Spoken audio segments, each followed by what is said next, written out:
नमस्कार, आप देख रहे हैं यूपी टीवी 7 सच की तह तक। कानपुर जिलाधिकारी विशाख जी द्वारा कलेक्ट्रेट प्रांगण में गार्ड ऑफ ऑनर देने के बाद जिलाधिकारी ने स्वतंत्रता संग्राम परिवार के सदस्यों का स्वागत किया। फिलहाल आप सुरक्षित रहिए और जुड़े रहिए यूपी टीवी 7 से सच की तह तक। हमारे लिए सबके लिए गर्व की बात है कि आप हमारे बीच में 152वां गांधी जयंती समारोह में सभी लोगों का स्वागत। हमारे स्वतंत्रता संग्राम सेनानी के पदाधिकारी के संगठन और उत्तराधिकारी संगठन के लोगों से परिचय कर रहे हैं। सभी लोगों का स्वागत।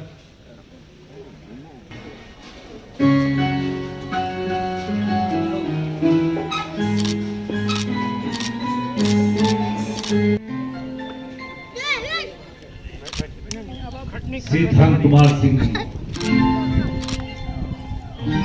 स्वतंत्रता संग्राम सेनानी संगठन के उत्तराधिकारी अध्यक्ष, आप लोग तालियों से इनका स्वागत करें।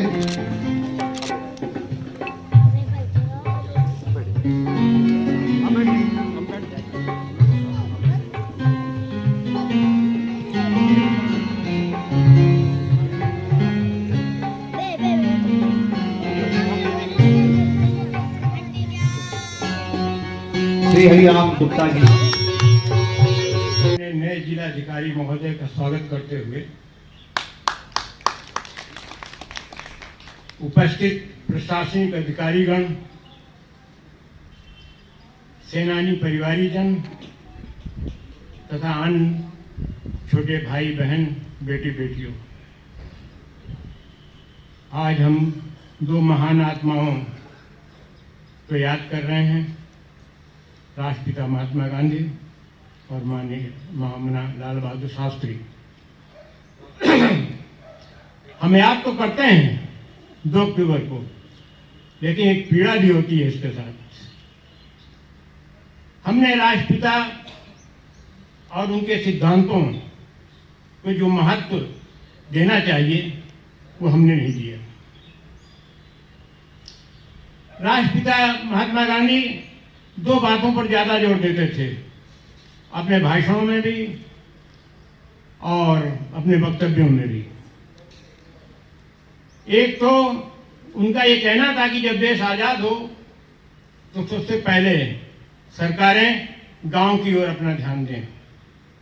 ग्रामीण कुटीर उद्योग लगाने पर उन्होंने पूरा जोर दिया था, लेकिन क्या किसी सरकार ने इस पर अमल किया? किसी ने नहीं। और उसका नतीजा ये हुआ कि आज गांव के गांव खाली हो रहे हैं, शहरों में खड़े होने की जगह नहीं।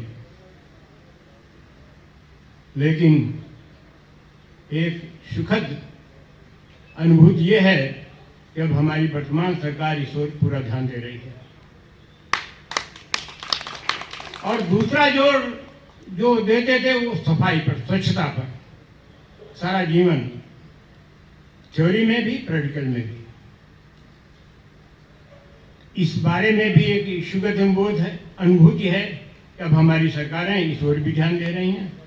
हमारा शासन प्रशासन भी सजग है। इधर कुछ दिनों से हमारा प्रशासन जो हमें मिल रहा है महानगर को, तो हमने देखा हमारे पूर्व जिलाधिकारी महोदय जो आए, पहले ये सब खड़ाड़ सा लगता था। शर्मा जी जब जिलाधिकारी महोदय थे तो उन्होंने मेरे हाथों से ये 2-3 वृक्ष यहाँ लगवाए थे। पूर्व जिलाधिकारी तिवारी जी जो है, इसके पहले वाले तिवारी जी, उन्होंने ये सब पेंटिंग और बड़े बड़े सेनानियों और क्रांतिकारियों का।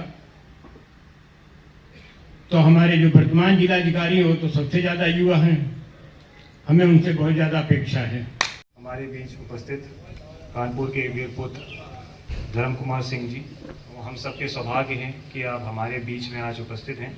आपसे हम प्रेरणा लेंगे। आप हमारे प्रेरणा स्रोत हैं कि आपने देश की आज़ादी की लड़ाई में आपने आने वाले पीढ़ियों के लिए आपने इस देश की आज़ादी की लड़ाई में आपने नेतृत्व दी और उसका लाभ हम सब लोग उठा रहे हैं। उसके लिए सबसे पहले मैं आपको यहाँ उपस्थित कलेक्ट्रेट परिवार के समस्त लोगों की तरफ से मैं आपको धन्यवाद देता हूँ, आभार व्यक्त करता हूँ कि आप जैसे वीर पुरुषों के जो आप लोगों ने जो लड़ाई की, उसी का हम सब लोग जो आज़ादी जिसका आज लाभ उठा रहे हैं उसी का परिणाम है। मैं सबकी तरफ से आपको धन्यवाद देता हूँ। हम लोग आपके आभारी हैं। आज इस कार्यक्रम में हमारे बीच उपस्थित स्वतंत्र संग्राम सेनानी परिवारगण, लोकतंत्र सेनानीगण, स्वतंत्रता सेनानी संगठन एवं उत्तराधिकारी संयुक्त संगठन के समस्त पदाधिकारीगण, उपस्थित समस्त अपर जिलाधिकारीगण, उप जिलाधिकारीगण समेत कलेक्ट्रेट परिवार के हमारे समस्त अधिकारी कर्मचारी साथीगण, मीडिया के हमारे बंधु, आज इस देश के दो महान पुरुषों का जन्मदिन है जिनसे हर दिन जिंदगी के हर वक्त में हमें सीखने को कुछ ना कुछ हमेशा उनकी ज़िंदगी से हमें प्रेरणा मिला है। महात्मा गांधी जी जिन्होंने कहा है कि my life is my message, उनके जीवन ही उनका संदेश है। उनके जो जीवन का जो सबसे बड़ा एक संदेश पूरे देश में स्वच्छ भारत मिशन के रूप में पूरे देश में एक परिवर्तन लाया है, एक क्रांति लाया है।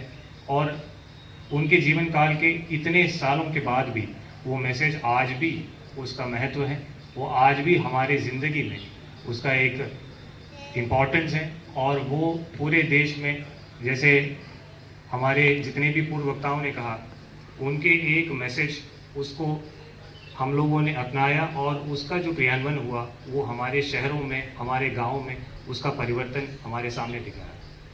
हमारे एक पूर्व वक्ताओं ने कहा कि गर्म चाल और नरम चाल दोनों चीज़ों के बारे में कहा। बहुत इंटरेस्टिंग एक बात उन्होंने कहा, लेकिन मैं ये नहीं मानता हूँ कि हर क्रांतिकारी पहल गर्म चाल पर आधारित होना चाहिए।